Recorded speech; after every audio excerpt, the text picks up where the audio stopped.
नमस्कार मित्रों, आज फिर से एक नया वीडियो लेके आपके सामने आए हैं और वो वीडियो है, पहले हमने पिछली वीडियो में हमने पढ़ा था कि वाद्य यंत्र कितने प्रकार के होते हैं। तो वाद्य यंत्र के बारे में हमने चर्चा कर दी। वाद्य यंत्र 4 प्रकार के होते हैं: तत्ववाद्य, अवनत वाद्य, सुशील वाद्य और गंध वाद्य। 4 प्रकार के वाद्य पढ़ते हैं, जिनमें से 2 प्रकार के वाद्यों को हम पढ़ चुके थे। अब बचे हुए शेष 2 प्रकार के वाद्यों को हम आज पढ़ेंगे। समझने की कोशिश करते हैं कि वाद्य कितने प्रकार के होते हैं, उनके बारे में हम चर्चा कर चुके थे। तत्ववाद्य होते हैं जो तार से बने होते हैं, जिनके अंदर तार का प्रयोग किया जाता है, तत्ववाद्य होते हैं। इसी तरह हमने पढ़ा था दूसरा सुशील वाद्य, जिनको फूंक से बजाया जाता है, जैसे बांसुरी है, पुंगी है आदि। इसी तरह हमने तीसरा वाद्य पढ़ा था अवनत वाद्य। अवनत वाद्य जो चमड़े से बने होते हैं। और चौथा वाद्य हमने पढ़ा था घन वाद्य। घन वाद्य का मतलब है जो धातु से बने होते हैं। तो आज हम चर्चा करने वाले हैं 2 अनेक प्रकार के वाद्य के बारे में, जिनमें से 2 मुख्य वाद्य हैं, अवनत वाद्य और घन वाद्य। तो सबसे पहले चर्चा करते हैं हम अवनत वाद्य की। अवनत वाद्य जैसे ढोलक है, नगारा है, मृदंग है, जो चमड़े से बने होते हैं। तो सबसे पहले हम चर्चा करेंगे आज मृदंग की। और मृदंग जो है उसका निर्माण एवं बीज और सुपारी और वट वृक्ष की लकड़ी से बनाया जाता है। इसको खोखला करके बनाया जाता है। खोखला करके इसका एक मुंह सकड़ा होता है और एक मुंह चौड़ा होता है, और एक तरफ की इसकी शाई और दूसरी तरफ आटे का लेप किया जाता है। और इसका प्रयोग करके इसकी जो मुंडी होती है उसके ऊपर जो कुंडी होती है उसके ऊपर बकरे की खाल का प्रयोग किया जाता है। और बकरे की खाल से इसकी आवाज थोड़ी गंभीर होती है। और जब हम इसका प्रयोग धार्मिक स्थलों पर किया जाता है, बहुत सारे धार्मिक स्थल होते हैं, उनके ऊपर इसका प्रयोग होता है। जैसे रावल और मिरासी या रावल और जो राबिया जाति के लोग हैं वो इसका नृत्य के साथ प्रयोग करते हैं। तो अगला देखते हैं, इसके बाद आता है ढोलक।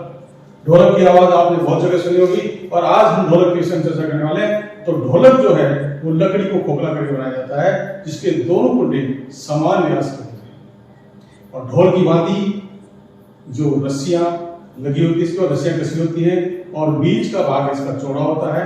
और इसे अनेक प्रकार की जातियां जो है राजस्थान में प्रयोग लेती हैं, जिसके अंदर नगारची है, सांसी है, कंजर है, ढाडी है, कव्वाल है, भवाई है, बैरागी है और साधु। ये मतलब मुख्यतः इनका इस वाद्य का प्रयोग करते हैं।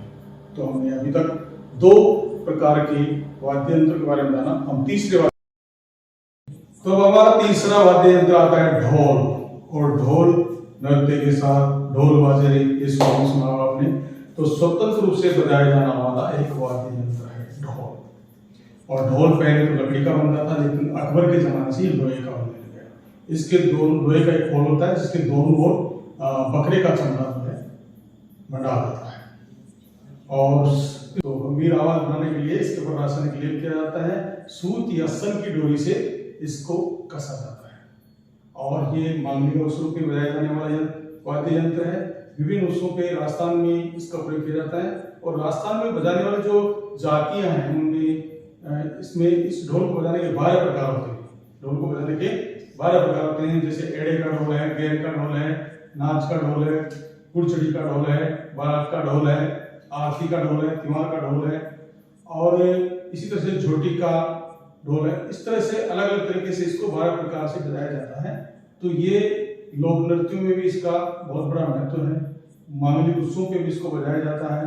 और जैसे ये मतलब लोक नृत्यों में भी इसका उपयोग किया जाता है, जैसे कि ढोल नृत्य है जो जालों का प्रमुख है, भीलों का गैर नृत्य है, शेखावटी का कच्ची घोड़ी नृत्य है। तो इसे कभी भी हाथ से बजाया जाता है और कभी डंडे से बजाया जाता है। कभी एक और डंडे से, कभी एक और हाथ से ऐसे बजाता है। और इसको बजाने में जो राजस्थान में मुख्य जाते हैं वो ढोली, सरगड़े, भील और भांग आदि जाते हैं, इसकी प्रमुख है। तो ये है ढोल जो मांगलिक उत्सव में बजाया जाता है। नगाड़े के बारे में बात करते हैं। और नगाड़ा जो है वो ख्याल, रामलीला और नौटंकी जैसे उत्सव में मनाया जाता है, ऐसे कार्यक्रम में बजाया जाता है इसको। और मुख्यतया इसकी ये युगल रूप में होता है, ये जोड़े में होता है। एक छोटा नगाड़ा होता है, एक बड़ा नगाड़ा होता है। दोनों नगाड़ों को नर और मादा भैंस की चमड़ी से बनाया जाता है। और इसे बजाने के लिए जो ढोली, राणा, मिरासी आदि जाति के लोग इसको बहुत आयत में बजाते हैं। तो दोनों इनमें एक नर का बना होता है, एक मादा भैंस की चमड़ी से बना होता है। अब चलते हैं, अगला है नौबत। और आपने नौबत के बारे में सुना होगा, नौबत बाजा बाजा टिकी का राजा, ऐसे सुना हुआ है, गीत आता है। तो ये मंदिरों में बजाया जाता है और मंदिरों में बजाया जाने वाला मुख्य वाद्य यंत्र है। इसकी कुंडली सर्व धातु से बनी होती है। सर्व धातु से, और लगभग ये 4 फीट ऊंची होती है, जिसे भैंस के जो भैंसा होता है उसकी खाल से इसको बनाया जाता है, और उसके ऊपर हल्दी, लाल और तेल में पका करके इसके ऊपर लेप किया जाता है, जिसकी ध्वनि और भी गंभीर हो जाती है, इसकी ध्वनि की आवृत्ति जो है बढ़ जाती है, और इसे बबूल या शीशम के डंडों से इसको बजाया जाता है। तो ये हो गया आपका मोहर। अब चलते हैं मांदल। मांदल भी एक प्राचीन वाद्य यंत्र है, आकृति में मृदंग के समान है। मृदंग को लकड़ी को, वट वृक्ष की लकड़ी को खोखला करके बनाया जाता है, जबकि ये जो मांदल है वो मिट्टी से बनाया जाता है, और ये इसका भी एक मुंह छोटा और एक मुंह बड़ा होता है, जैसे उसका मृदंग का होता है, और इसके ऊपर खाल मंडी जाती है, और उसके ऊपर जौ का आटा चिपका करके इसको बजाया जाता है। इसी तरह से इसके साथ थाली भी बजाई जाती है, और जो भील लोग हैं जो गौरी नृत्य करते हैं, उस गौरी नृत्य के साथ में मादल हो जाते हैं, और साथ ही शादी में या मंदिर देवालयों में इनका प्रयोग करते हैं। अगला जो वाद्य यंत्र है वो चंग है।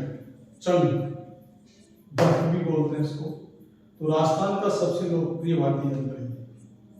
ये एक लकड़ी का घेरा बना होता है, और घेरे के एक ओर बकरे का चमड़ा या भेड़ की चमड़ी से मढ़ा जाता है इसको, और घेरे के ऊपर जौ की लई लगा करके इसको चिपका दिया जाता है, और चिपकाने के बाद में इसे छाया में सुखा करके इसे बजाने के काम में लिया जाता है।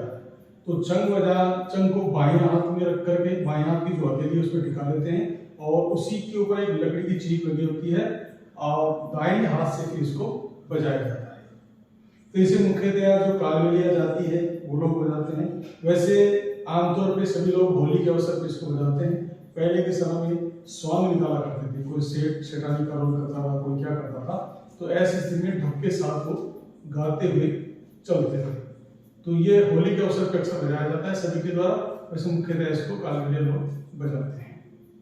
अगला वाद्य यंत्र है खंजरी। खंजरी एक ऐसा वाद्य यंत्र है जो आम की लकड़ी से बना होता है, और लगभग 8 से 10 अंगुल चौड़ा होता है, और इसे दाएं हाथ से पकड़ करके बाएं हाथ से इसको बजाया जाता है। इसे ज्यादातर जो है कामड़ जाति के, बलाई जाति के, भील और ये कालबेलिया, नाथ आदि संप्रदाय के लोग जो है इसको बजाते हैं। तो अगला वाद्य यंत्र है घन वाद्य यंत्र। और घन वाद्य यंत्र अनेक होते हैं, लेकिन हम मुख्य घन वाद्य यंत्रों के बारे में चर्चा करेंगे। तो सबसे पहले हम बात करते हैं मंजीरे की। और मंजीरा पीतल और कांसा धातु का मिश्रित से बना होता है, मिश्रित धातु से बना होता है। ये गोलाकार आकृति का होता है, और दो मंजीरों को जब आपस में घर्षण कराते हैं तो एक अलग ही ध्वनि उत्पन्न होती है, और इसे तंदुरे और इकतारे के साथ बजाया जाता है। और डूंगर प्रयोग क्षेत्र में इसे विशेष रूप से विशेष पद्धति से बजाया जाता है, जिसे 13 ताली पद्धति कहते हैं।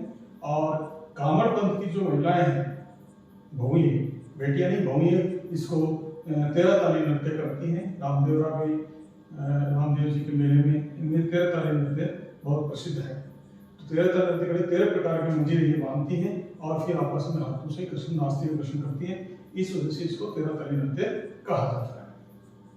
अगला है झांझ। तो झांझ मंजीरे का एक बड़ा रूप है, यानी जिसकी लंबाई लगभग और लंबाई और चौड़ाई का जो व्यास है लगभग 1 फीट होता है। इसे कच्ची घोड़ी जो सिकावटी होता है उसके अंदर बजाया जाता है, और लय ताल के साथ तासे के साथ इसको बजाया जाता है। तो ये झांझ जो होती है वो मंजीरे का ही एक बड़ा रूप है।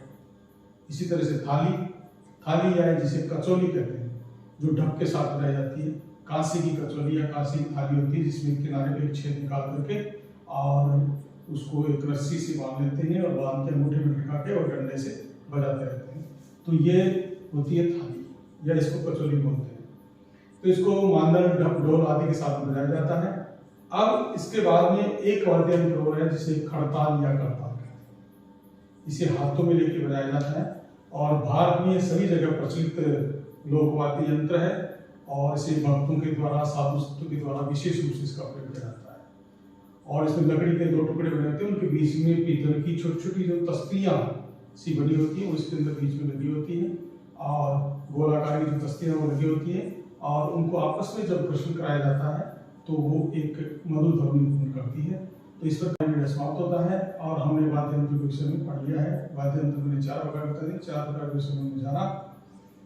और अगर आपको ये हमारे बताए हुए प्रयास गवर्नमेंट द्वारा किया गया कार्य अच्छा लगता है तो हमारे चैनल को सब्सक्राइब करें, लाइक करें।